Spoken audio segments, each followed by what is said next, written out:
तुझ्या इच्छा लवकरच पूर्ण होतील. तुमच्या सहजीवनासाठी त्याला 400 वर्षाचे आयुष्य लाभणार आहे. शिवाय पवित्र यज्ञ करणारा व धर्मनिष्ठेने जीवन व्यतीत करणारा म्हणून साऱ्या जगात तो मान्यता पावेल. नवजीवन धारण करून सत्यवान परत आला. निर्मितीच्या प्रक्रियेत देवाने स्वतःला परिपूर्ण केले आहे. धर्माची गुणवत्ता असलेल्या शब्दशक्तीने आणि उच्चारलेला शब्द खरा करण्याचे मंत्रवत सामर्थ्य असलेल्या भाषणाने सावित्रीने सत्यवानाला प्राप्त करून घेतले. पवित्र यज्ञ पुन्हा प्रदीप्त केला गेला व नवा अग्नी आकाशाच्या दिशेने झेप घेत आहे. यज्ञातील त्या नव्या अग्नीत स्वर्गाच्या दीप्तिमान समृद्धीप्रमाणेच पृथ्वीची विपुलताही वर्धिष्णू होत आहे. आपल्या इच्छेची पूर्तता करू शकणारा थोर देव या रूपात सावित्रीने यमाकडे पाहिले. धर्माच्या पूर्ततेत स्वतःला विकसित करून घेण्यासाठी पृथ्वीवर अवतीर्ण झालेल्या प्रत्यक्ष ब्रह्मदेवाच्या कन्येची ही इच्छा होती. असे दिसते की एकमेव उद्दिष्ट साध्य करून घेण्यासाठी साऱ्या महान शक्ती केंद्राभीत झाल्या होत्या. सत्यवानाचा मृत्यू आणि त्याचे पुनरुत्थान या घटना प्रचंड अतींद्रिय अर्थपूर्णतेने भारल्या गेलेल्या दिसतात. तेव्हा सावित्रीच्या इच्छाशक्तीला पोलादी बनवण्यासाठी देवर्षी नारद अश्वपतीकडे दैवाचा शब्द घेऊन येतात. यात काही नवल नव्हे. विवस्वानाचा पुत्र या नात्याने यम सत्यप्रकाशाच्या अनुशासनाने दैवी प्रकाशाने विश्वावर अधिराज्य गाजवतो. सूर्यदेवता विवस्वन हा आपल्या विविध आविष्कारात पालन पोषण करता, द्रष्टा, शासनकर्ता, तेजस्वी सूर्य, जीवात्म्याच्या उत्पत्तीकर्त्याची शक्ती या रूपात दिसतो. सत्य, विधी, व्यापकता यात त्याचा परिघ आहे. मनुष्य मात्राच्या तमयुक्त व संकुचित अस्तित्वाला तो प्रकाशमान व अमर्याद जाणीवेत विकसित करतो व म्हणून तो वाढ करणारा समजला जातो. तो एकमेव द्रष्टा आहे. एकत्व आणि आत्मभान यांचा हा द्रष्टा अत्युच्च दृष्टीपर्यंत पोहोचतो. तो यम म्हणजे नियामक व शासनकर्ता आहे, कारण तो सत्यधर्माच्या प्रकाशात कृती व प्रगत अस्तित्व यांचे नियंत्रण करतो आणि म्हणून यथातथ्यतेने सर्व अस्तित्वाच्या जनकांपासून उद्भूत झालेल्या प्रकाशमान शक्तीला सर्व प्राणिजात ज्याचे व्यक्त रूप आहे त्या दिव्य पुरुषाला तो स्वतःमध्ये प्रगट करतो. सावित्रीचे सर्व प्रशंसोद्गार व विनंत्या सत्यधर्माची प्रस्थापना करण्याच्या या थोर यमधर्माला उद्देशून होत्या. त्यामुळे सत्यवानासाठी जे नवजीवन तिने मागून घेतले ते या सत्यधर्माच्या तेजपुंज प्राणशक्तीने भारले गेले आहे. या प्रक्रियेतून तिने पृथ्वीवर काहीतरी नवे प्रस्थापित केलेले आहे. ते जे काहीतरी नवे होते ती यमधर्माच्या आशीर्वादाने घडलेली तिच्या अंतर्यामीची इच्छा होती. त्यासाठी तिला संतस्त अंतःप्रेरणा होईल. अशा रीतीने महाकवी व्यासांची सावित्री कथा आपणाला सदाचरणाचा मार्ग दाखवते व तोच या कथेचा महत्वाचा संदेश आहे. एखादी नदी ज्याप्रमाणे आधी स्वतःचा मार्ग आक्रमते व अखेर स्वतः सागर बनते, त्याप्रमाणे उच्च स्थानावरून सुरू होणारा हा सदाचरणाचा मार्ग प्रारंभी स्वतःच उलगडत जातो आणि अखेर स्वतःचेच लक्ष व नियती बनतो. एका सर्वोच्च धर्मात दोघे एकरूप होतात. देव या मार्गाचे रक्षण करतात. त्यावरील वाटचाल सुरक्षित व्हावी म्हणून दक्ष राहतात आणि अवतरित झालेल्या शक्ती प्रगती करण्याच्या नवनवीन आयामांनी व मार्गांचा गौरव वाढवितात. ही पतिव्रता केवळ एक भेट म्हणून हृदयाशी बाळगायची गोष्ट नाही, तर प्रगती साधण्याचा एक चैतन्यशील मार्ग म्हणूनही ती मनाला भिडते. ज्याप्रमाणे पर्जन्य आणि सूर्यप्रकाश यामुळे धनधान्याची रेलचेल होते, त्याप्रमाणे धर्माचरण करण्यातच अपार आनंद आहे आणि सत्यार्थ जीवनातील समृद्धी त्यामुळेच वृद्धिंगत होते. या मार्गाचे गुणगान व्यासांनी मुक्त कंठाने केले आहे. जीवनातील समस्या आणि संघर्ष यांच्या संदर्भात धर्माचरणाचा मार्ग उपस्थित करून व्यास महर्षी त्याच्या परिणामकारकतेला अधिक धारदार स्वरूप देतात. इतकेच नव्हे तर सत्ता समतोलनात असलेली त्यांची अनिवार्यताही सिद्ध करतात. आंतरिक तपस्येने धर्मनिष्ठ जीवनाच्या बाजूला हा सत्ता समतोल निर्णायक रीतीने कसा झुकविता येऊ शकतो हे अश्वपती कन्या सावित्रीने स्वतःच दाखवून दिलेले आहे. सावित्रीला यमाकडून मिळालेला वर महान व अत्युत्तम ठरला. कदाचित पृथ्वीच्या साऱ्या आध्यात्मिक इतिहासात तो अपूर्व म्हणता येईल. तथापि येथे हेही नमूद केले पाहिजे की जीवनातील धर्माचरणाचा हा संदेश देत असताना व्यास महर्षींनी अध्यात्मशास्त्रातील कित्येक प्रश्नांना स्पर्श केलेला नाही. खरे तर तार्किक दृष्टीने कथाभागाला पूर्णता आणण्यासाठी हे प्रश्न हाताळणे खरे म्हणजे आवश्यक होते. उदाहरणार्थ, वंशवृद्धीसाठी अश्वपतीने पुत्राची मागणी केलेली असताना ब्रह्मदेव कन्येचा वर का देतो याबद्दल काही सांगितले गेलेले नाही. उलट जे दिले जात आहे ते कोणताही किंतु मनात न ठेवता स्वीकारावे असेच त्याला सांगण्यात आले. ही सृष्टी निर्मात्याची इच्छा आहे आणि अखेर ती आपल्या भल्यासाठीच असली पाहिजे असे मनोमन जाणून अश्वपती नम्रतेने त्या वराचा स्वीकार करतो हे खरे. पण मुळात वर मागणाऱ्याच्या इच्छेची पूर्ती का केली जात नाही याचे तात्कालिक कारण अज्ञातच राहते व त्याचे आश्चर्य वाटल्याखेरीज राहत नाही.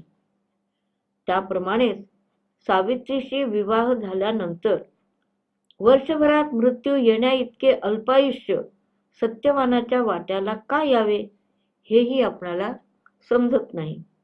अर्थात हे कबूल केले पाहिजे की नंतर घडलेल्या घटना क्रमांकातून अशा प्रश्नांना अन्य प्रकारे उत्तर देण्याची पुरेशी काळजी कवीने मात्र घेतलेली आहे. जीवनातील गहन अतर्क्यतेचा स्वरूपात प्रस्तुत करून त्याने या घटनांना पुरेसा काव्यमय न्याय दिलेला आहे.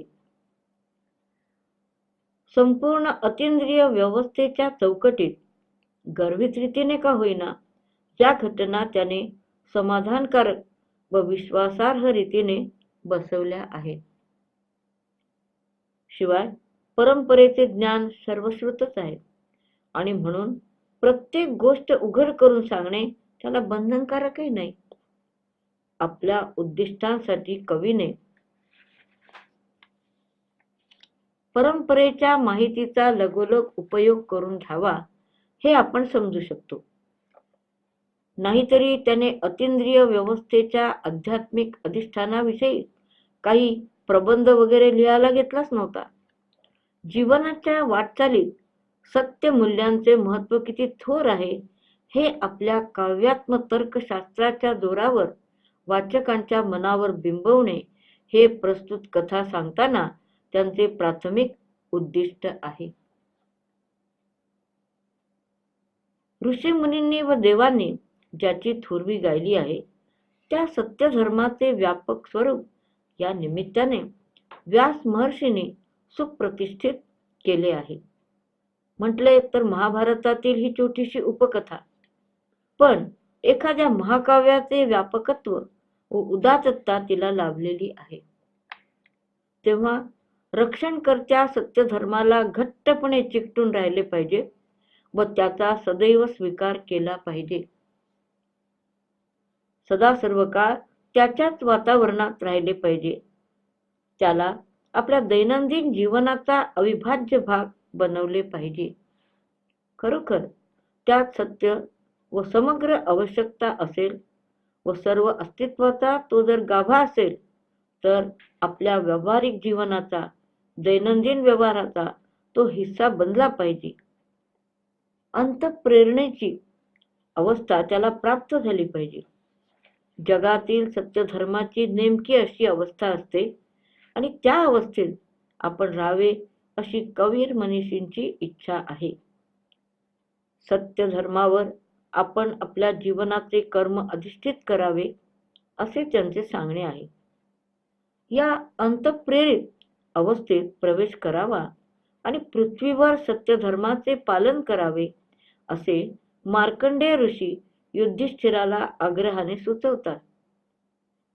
त्यामुळे त्यांच्यावरील संकटाचे तर निवारण होईलच, पण मुक्तीचा हा एकमेव मार्ग आहे हेही त्यांच्या प्रत्ययाला येईल असा दिलासा ऋषीवर त्याला देतात.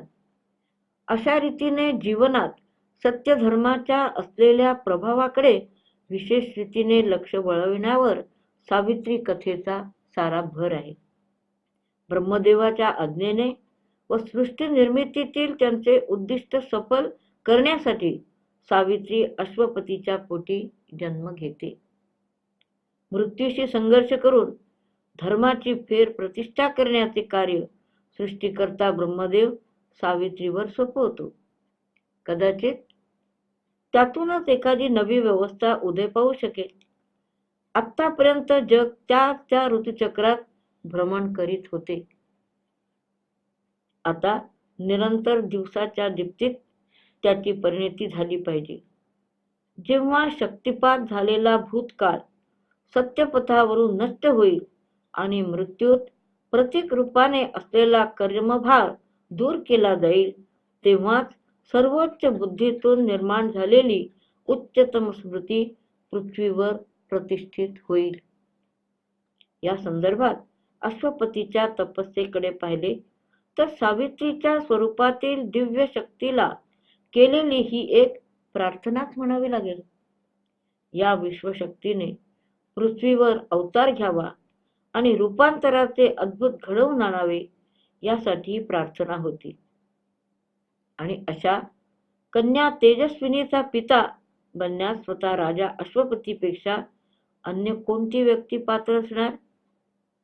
असे दिसत होते की आता योग्य मुहूर्त आलेला आहे आणि नवी व्यवस्था सुरू करण्यासाठी गंभीर स्वरूपाच्या समस्या आणि घटना धसाला लावणे अगत्याचे आहे. हे घडून येण्यासाठी विश्वशक्तीने पृथ्वीवर अवतार घेण्यासाठी संमती दिली पाहिजे आणि सर्वोच्च शक्तीने त्यावर शिक्कामोर्तब केले पाहिजे. पृथ्वीकडून केल्या गेलेल्या प्रार्थनेला प्रतिसाद म्हणून ही संमती आलेली आहे अशी प्रार्थना आवश्यकच होती. आणि अश्वपतीच्या 18 वर्षांच्या दीर्घ आणि खडतर तपस्येत मर्त्य जीवाचा आक्रोश होता. आता या प्रक्रियेला गतिमान करण्याची वेळ आलेली असून सावित्रीचा जन्म झाला आहे. ती यमाला भेटते आणि त्याच्याबरोबर 7 पावले चालून त्याच्याशी मैत्रभाव प्रस्थापित करते. सृष्टीकर्त्याच्या इच्छेची परिपूर्ती करणे दोघांना शक्य व्हावे म्हणून सत्यवानाचा प्राण परत मागते. दैवी कायद्याची प्रतिष्ठा उंचावणाऱ्या देवाला तो सुप्रतिष्ठित कायदा मोडणे भाग पाडले जाते. त्यासाठी त्याला आधी अर्जवे केली जातात व त्याला तो संमतीही देतो. आरोग्य संपन्न सत्यवान 400 वर्षे जगण्यासाठी जिवंत होऊन परततो. तो आता परिपूर्णतेचे प्रतीक असतो आणि यज्ञयागाचे पवित्र कर्म त्याच्या हातून व्हायचे असते. सत्यवानाचे प्राण परत मिळवणे ही सावित्रीची अंतरीची इच्छा होती, पण प्रत्यक्षात या गोष्टीत तिला अधिक मूलभूत अशा प्रश्नाचे भान झाले. सत्यवानाने नुकताच ब्रह्मचर्याश्रम संपवून गृहस्थाश्रमात प्रवेश केला होता, पण यमाने मध्येच येऊन त्याचे प्राणहरण केले. जर 4 आश्रमांना प्रत्यक्ष धर्माची मान्यता असेल, तर यमाची ही कृती त्याच्या थेट विरोधात होती. सत्यवान सुंदर आहे, धर्माचरणी आहे, उत्तम गुणांचा महासागर आहे, असे एकीकडे मान्य करीत असताही सत्य धर्माने मान्यता दिलेल्या 4 आश्रमातील कर्तव्ये पूर्ण करण्यापासून तो सत्यवानाला वंचित करीत आहे. तेव्हा शासनकर्ताच व्यवस्थेचे उल्लंघन करीत आहे. 4 आश्रम परस्परावलंबी आहेत. खरे तर सत्यवानाचा ब्रह्मचर्याश्रम अपुराच राहिला. आपल्या युक्तिवादाने सावित्री यमावर मात करते. दिव्य कायद्याची प्रतिष्ठा राखणाऱ्याने तो कायदा मोडणे हा वरवर परस्पर विरोध दिसतो, पण त्यामुळे तो जीवमात्राचा उपकारक बनतो. सर्व नियम व सर्व अडथळे यांना त्यांची कृपा पार करते आणि प्रगतीकरणाच्या पुढील प्रवासात ती एक निश्चित शक्ती बनते.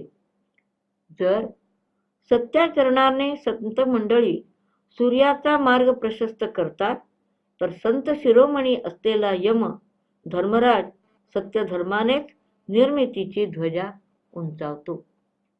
व्यास महर्षींच्या सावित्रीची छोटीशी उपकथा अशा रीतीने जगातील सत्यधर्माच्या विजयाची एक गाथा ठरते.